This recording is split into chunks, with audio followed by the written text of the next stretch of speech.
I, 27, female, have been married to my husband for a year now, and my husband, 29, male, recently brought home a woman who seemed to be around our age. He introduced her to me as his estranged sister, even though he'd never mentioned having a sister ever before. So I was really shocked by that. He told me that she'd been kicked out of the family around 5 years ago since she'd run away with a guy twice her age. We didn't know each other back then, so there was no way for me to find out since after she ran away, his family apparently erased all traces of her existence and never ever brought her up. This is what he told me and said that now we needed to take care of her and let her live with us since the man she ran away with abandoned her for someone else. I did think that the story he told me was kind of far-fetched since it really felt like something straight out of a movie. But when I expressed my concerns, my husband lashed out at me and seemed really upset about the implication that he was lying, so I didn't ask about it any further. But then, a few days in, I started noticing certain things that just seemed really off to me. Sometimes when I'd walk into a room, they'd be whispering and would stop all of a sudden when they saw me. And they used to sit really close with his supposed sister, often resting her head on his lap. And even though I did think it was kind of weird, I tried not to make a big deal out of it. But deep down, I thought there was something really off about this whole situation, and I had no idea who to talk to about this either. I couldn't ask his family about it since he'd basically forbidden me from talking about it, and I certainly couldn't ask my own parents because they wouldn't like the idea of this and would probably end up going to his family anyway. So I decided that I had to find out the truth for myself, since there were several red flags. They seemed way too close to be just siblings, but I couldn't say anything about it without upsetting my husband, and then he'd refuse to talk to me and I would never find out the truth. So I decided to ask the one person from my husband's family I knew I could count on. The reason I knew my husband in the first place. My husband's first cousin, who happens to be one of my closest friends from high school. It took a lot of courage, but I eventually did end up approaching her to ask about the truth of his estranged sister and was shocked to find out that my husband never had any sister in the first place. I'd met her in person so I could see her expression when she told me that my husband was the only child of his parents. She looked extremely taken aback and concerned when I revealed to her how my husband had brought some woman home claiming that she was his sister and we'd even been living with her for a couple of days now. She confirmed that he had no sister, and when I showed her a picture of his so-called sister, she told me that she'd never seen this woman before. That was devastating in itself, but I knew that I had to find out more, so I decided to go through that woman's belongings. That proved to be sort of difficult since she was always in the guest room and didn't let her bags out of sight if she could help it. So I had to wait for her to go take a shower to go snooping through her stuff. It took me a few minutes and I had to search really hard, but I did end up finding her passport, and it listed her as a 32-year-old female who had a really familiar name. One thing was for sure, my husband had been lying to me about her identity because the name on her passport didn't match the one my husband had told me. I took a picture of it and left her things as it is, since now I had all the proof I needed to confront my husband. So far, I've been staying home with the other woman. I'll call her Rita now, since I didn't fully trust her and my husband didn't mind it since he believed that she could do with some company even though we hardly even spoke to each other. And yesterday, when my husband came back home in the evening, I pulled him aside as soon as he returned and confronted him with the pictures of his so-called sister's passport. I told him that I'd done some digging and I knew now that this wasn't his sister, so he needed to come clean to me right now. He got really mad at me and told me that I didn't trust him and couldn't believe that I'd gone behind his back, but I didn't care about any of this. His getting so defensive only went on to prove that he definitely was hiding something big. So we ended up getting into a pretty big fight over this. Even Rita heard it and barged into the room looking really surprised. My husband didn't even hesitate before telling her what the fight was about, and that woman immediately turned to me and started screaming at me about how I had no right to go through her things. The sheer audacity of it was ridiculous to me, and I scoffed in her face, to which she started yelling at me even louder. When it looked like I was going to make the fight worse, my husband told me that he was leaving and would come back to me when I was ready to respect his boundaries. This whole thing was nothing short of ridiculous to me, and I had absolutely no idea how to react, but little did I know that there were more such horrible surprises for me in store. I didn't try to stop him last night since I was fuming and had half a mind to file for divorce this morning itself, but then I received a call from one of my dad's neighbors asking me if I'd be willing to meet for lunch today since I was nearby anyway.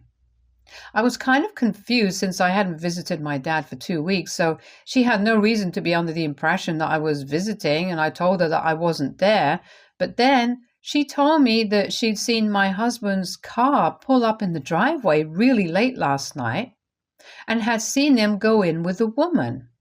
Obviously, she assumed that the woman was me when it was actually Rita. I didn't bother explaining much to my neighbor because at the moment, I wasn't really concerned about what she thought of me, but more about why my father, of all people, was letting my husband stay with him when we were fighting. So I called him up immediately and asked him about it, to which he seemed really hesitant to reply. But when I said that if he didn't tell me what was going on, then I'd cut him out of my life forever, that seemed to do the trick, and he finally spilled the beans on everything that had been going on. So the woman, Rita, whom my husband had brought home, was no other than his boss's daughter. Here's the deal. A year ago, my dad had helped my husband get hired in the company that he works in since it offered a better salary and position, so he took it up readily. My dad is still working and is higher up in the same company and is close friends with the founder and CEO as well, which is why Rita's real name felt so familiar to me. Now, the situation was that Rita's real name was pretty common, which is why none of my Google searches helped me track her down. She was a really private person as well, so I'd never seen her in person before, which is why I wasn't able to recognize her. Plus, I'd never really taken any interest in my dad and husband's line of work because it seemed kind of boring to me, so I'd never attended any of their work events. This Rita, though, had spotted my husband at one such work event and had fallen for him instantly. A few months ago, she'd been able to trace him, and in spite of the fact that he was married, she asked him out, and my husband agreed to it. Naturally, the next step was to start an extramarital affair, which they were very careful to keep under wraps, but Rita's dad, my dad, and husband's employer were able to find out somehow, and that created a huge mess for them. Of course, like any other respectable person, he wasn't happy with the fact that his daughter had chosen to be someone else's mistress, and of one of his employees, no less. He was furious and wanted her to break things off instantly, but she wasn't going to do that because apparently that's how much she loved my husband. So she ended up getting kicked out of her house, which is when my husband brought her home. A few days later, their boss got in touch with my dad and told him all about the affair. At least someone had the good sense to be upset by all of this because so far it seemed to me that neither my dad nor my husband thought that this was a big deal. Anyway, after my boss filled my dad in, he wanted him to put an end to all of this somehow and even offered to promote both of them if they were able to convince Rita to come back home and leave my husband. But the woman is hell-bent and blatantly refuses to abandon my husband. My husband brought her to my dad's place last night since that was the only safe space for them, and my dad was obliged to take them in since it was his boss's daughter after all. Even while he was explaining all of this to me, I couldn't believe that this was happening to me because it was literally awful. Not only the fact that my husband had been cheating on me, but to top it off, my dad was now helping his cheating son-in-law and his mistress because his job was at stake. It literally felt as if I was a huge nobody to both of them, and they'd taken me for granted. I ended up sobbing for hours today, not a clue what to do next, because no matter what they'd done, they were still the two most important men in my life, and I couldn't bring myself to accept the fact that they'd screwed me over like this. I felt like crap for the entire day. But now, I just want to do something to get over this. I know it sounds petty as hell, but I can't help it. That's how I feel right now. I want to hurt them way worse than they're hurting me right now, and want to make sure that they realize what a huge mistake they've made. I even know what I want to do, but it might effectively ruin all of their reputation.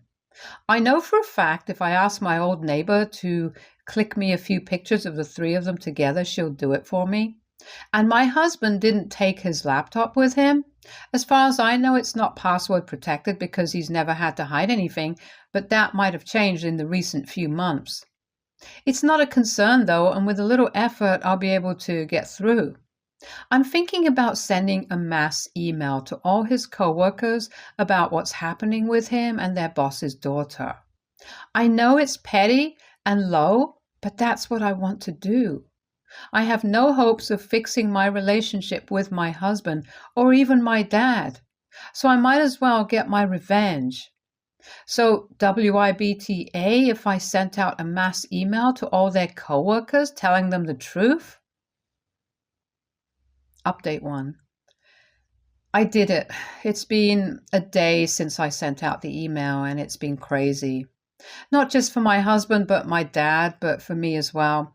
I got my neighbor to do a little snooping, and she managed to get me a few pictures of the three of them, my dad, my husband, and Rita, sitting around the coffee table looking like they're arguing, and it definitely does seem like something is up.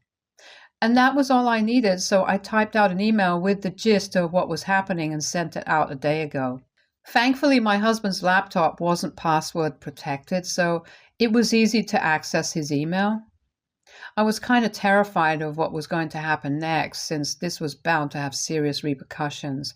I was proven right the next day when my dad called me up and cussed me out for what I'd done. He told me that both he and my husband had been summoned by the company and they were likely to get into a crap load of trouble, legal and otherwise, since by then pretty much everyone in the company and even their business associates were aware of what had happened. The news had spread like wildfire among their co-workers, and I didn't mind it, to be honest. I told him that they deserved it and hung up, then refused to answer any calls from him after that. I know that last evening some aged-looking man, probably Rita's father, showed up at my dad's house, and that was followed by a lot of screaming and shouting, and eventually ended with Rita being dragged out of the house while she screamed bloody murder. But there was no stopping her dad. Neither my dad nor my husband tried to intervene, and only watched while she was taken away. A short while after, there was some more arguing, and then my husband left as well. My guess is he's probably living with a friend or at a hotel since he hasn't come back home, and for his own sake, he better not show up either. I don't feel particularly warm and welcoming towards him. He hasn't called or texted yet, so I'm guessing he knows he messed up and is staying away out of shame. Well, good for him. Update 2. I guess I was wrong about my husband having any shame. It's been a week since he left, and today he came back. Not because he wanted to apologize, but because he wanted to save money and didn't want to waste it living in a hotel when he had a house. He showed up a few hours ago, and once I'd seen him through the intercom, I told him that I wasn't going to let him in. He seemed to get really mad at that and said that this was his house too, so I had to let him in whether I wanted to or not. But to be honest, this wasn't his house. It was mine, since this house was a wedding gift to me from my parents, so he really didn't have the right to set foot here after what he'd done to me. When I told him that, he started trying to manipulate me and even said that I owed him this since I was the reason he was out of work at the moment, so I absolutely had to compensate for it. I couldn't hold back my laughter when he said that because honestly, he was the reason he was out of work. I hadn't advised him to go have an affair with his boss's daughter. He'd done that all by himself, so the credit for ruining his own life should go to only him. He went on arguing with me for a while, but after some time he got really upset and just started banging on my door like a madman. I'll admit that did scare me a little, but if anything, that just ensured that I wouldn't open the door. I told him that if he didn't stop doing that, that I'd call the cops and he'd be in even bigger trouble than he is right now, which seemed to make him stop. Then, for the next 15 minutes or so, he screamed the most horrible things that he'd do to me if he ever saw me in public. And I actually thought that he must have lost his mind since he did sound nothing short of depraved at that point. I still wasn't scared though, and just recorded his entire rant because it'd probably help with the divorce proceedings. I'd filed for divorce a couple of days ago and was going to serve him as soon as I could anyway, so I didn't see the point in arguing any further. Yet again, I told him to get the hell off my property, or else I really would call the cops this time, and he finally went away. I don't know where he went, and neither do I care enough to find out. He could be rotting in hell for all I care, because after everything that's happened, he doesn't deserve any mercy or kindness from me. As for my dad, he hasn't contacted me since the last phone call we had, and I'm hoping that he keeps it this way. If Mom was alive today, she'd probably have set him straight, and it's a pity I don't have her on my side now. But it's all right. I'll deal with this on my own. Update 3. It's been 2 weeks since my last update, and I served my husband around a week ago with the divorce papers. He'd been living with a friend of his and so far had been able to hide everything from his parents, but now there was no hiding anything anymore because obviously he had to explain my absence in his life and the reason why he had to move out.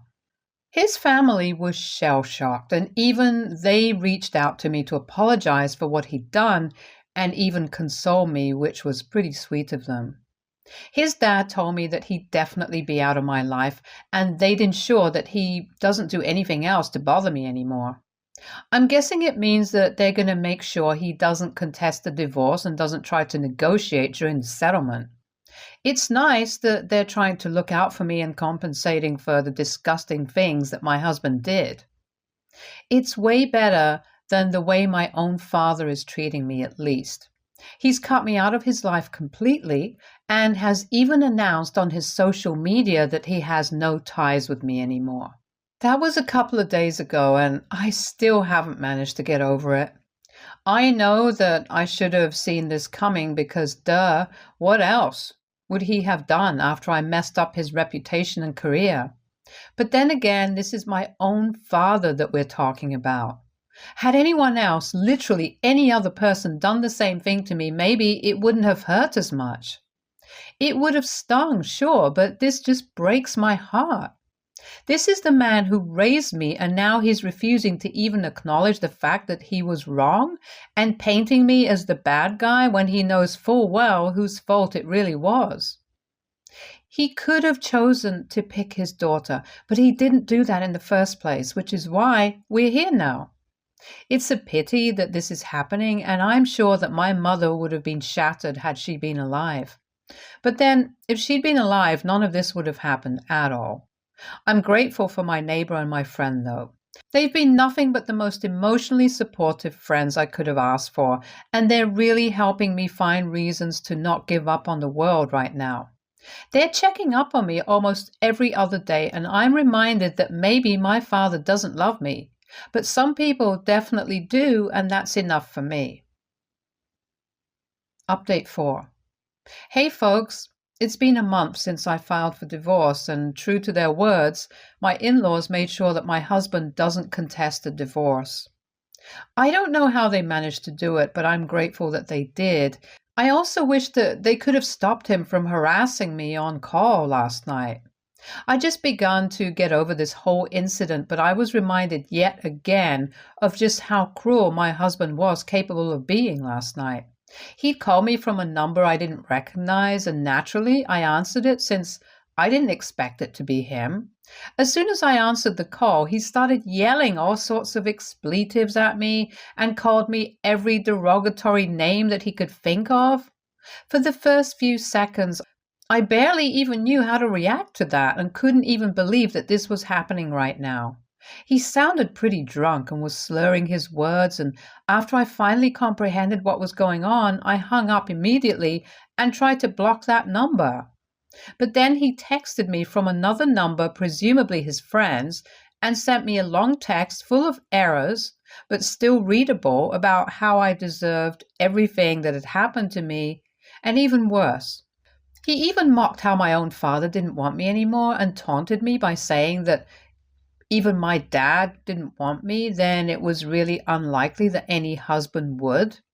He then went on to make fun of every single thing about me and told me that he hated all of it, from the way I looked to the way I talked, and wished nothing but the worst for me. I was devastated by that because this is the man I'd been in love with and married to for so long, and now he was the one going out of his way to hurt me emotionally. Once again, I felt awful about myself and broke down. I think I must have sobbed for hours before I was finally able to bring myself to forward that text to his parents and inform them that he was still bothering me, so they do something to keep him under control. They reassured me that they do their best, and that made me feel a little better, but still, I couldn't get over the horrible things that he'd said, mostly because they were true. My father had indeed pushed me away for good, and there wasn't much I could do about it. Not just that, even my husband had done the same, so obviously I pretty much had lost any faith I had in men or in love. I guess only therapy can undo this damage and make me feel like myself again, so I've started looking into therapists around me, and I'm trying my best to channel all my energy into my work. Things have been bad, but hopefully it'll get better soon. I'm going to surround myself with people who love me and whom I love, and hope for the best. Stay tuned for more stories from our girl relationships.